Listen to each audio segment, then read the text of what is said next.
Hey, what's up, guys? Welcome back to the channel. So today we're going to talk about something that's really important, and it's something that every targeted individual needs to know about. And I'm talking about stressors. And for some people it's easy to identify, and for others it isn't. But I'm going to show you how these gangstalkers use them to mess with you. Now, if you've been targeted for a while, or even maybe you're brand new to this, you've probably started to notice weird little things happening around you. Things that seem like they're just coincidences, but deep down you know they're not. Well, I'm here to tell you today that you're not crazy and you're not imagining it. These people are watching you, and they've been watching you for a long time. So these perps have been analyzing what makes you tick and what gets under your skin. And they're going to use whatever will trigger you as a weapon. But here's the thing, we got to stay grounded and we got to stay stoic. We can't show emotion, because if we do, they'll use it against us. So first things first, what is a stressor? A stressor is anything that causes you stress. Simple as that. It could be a sound, it could be color, it could be a gesture, it could be anything annoying, behavior as well. It's basically anything that hits your nervous system and makes your body and mind react. Now, normal life gives us plenty of stressors already. Traffic, bills, loud noises, rude people. That's just life. But here's what gangstalkers do. They take stressors and they weaponize them. They figure out what your personal stressor is and they hit you with it over and over again. Why? Well, it's to wear you down, to make you snap, or to make you doubt yourself. So if you don't understand these tactics, it can be really easy for you to fall for it. Now, you might be wondering, how do they know what triggers you? Well, the answer is simple. They study you. These gangstalkers are part of a massive network of people, and they've been at this for a long time. They might have been watching you for months or even years without you even knowing. They watch where you go, they listen to your conversations, and they watch your reactions. And anytime you show emotion about something, they take note. So let me give you some examples. If they notice you get mad when someone wears red, well, guess what? You'll start seeing a lot of people with red shirts around you. If they notice you hate loud bass music, boom, someone will start parking outside your house bumping the bass.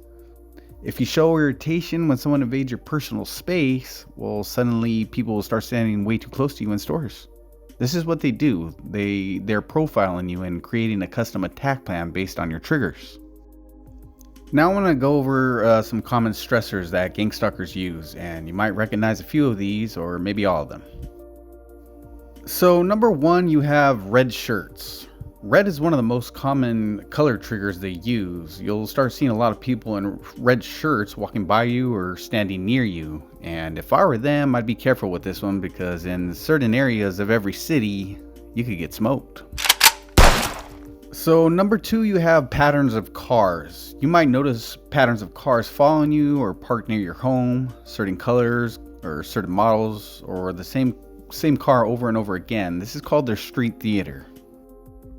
So number three, you got people mean mugging you. You'll start seeing people glaring at you, giving you the evil eye, making ugly faces at you, or dogging you, and it's all designed to make you uncomfortable and stressed.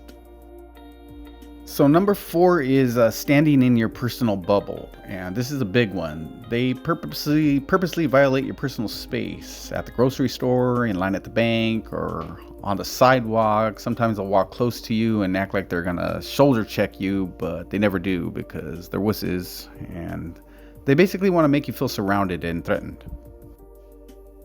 So number five, you got people mumbling underneath their breath. And sometimes you'll walk by someone and they'll mumble something, and you might not even catch it, but you'll feel that it's directed towards you, and it's meant to get your mind racing. Maybe they said something about me, did they? So number six is stomping upstairs. And if you live in an apartment or a condo, then you know what I'm talking about. They'll have people stomping around in the unit above you at all hours, and it's all just to disturb your peace or make you feel like you're going crazy. So number seven, you got just random noises. It could be car alarms going off constantly, or sirens timed perfectly as you walk outside, or dogs barking in patterns. And honestly, I don't think my neighbor even has a dog. I think he just puts on a recording, at a certain time just of dogs barking. Kind of dumb, but So number 8 is following you into stores. Sometimes you'll notice the same people showing up at the same spot wherever you go. But one thing to note is that there's a lot of people that do this. So they don't really have to follow you around. They'll already be there, and all they got to do is get the heads up and boom, you don't mess with them. Now you might ask why they do all this. Well, it's simple, because stress makes you easier to control. And when your nervous system is in a constant state of stress, you can't think clearly, you make impulsive decisions, you get more emotional, and you might lash out, which is what they want. Their goal is to get you to react. So the evil part of this program, whether they see it or not, is it could cause someone to harm themselves, and it could make someone so stressed out that they feel hopeless or that they give up. But, we're not going to let that happen. So one of the main things that targets need to understand is that there's thousands of people involved in gang stalking, and it's not just a few people messing with you, it's a massive network, and they're all in cahoots with each other. So another thing that needs to be said, because it doesn't get said enough, is it's not just one group, it's many. You got InfraGard, you got Citizen Corps, you got people connected through Freemason groups, private security firms, community task force.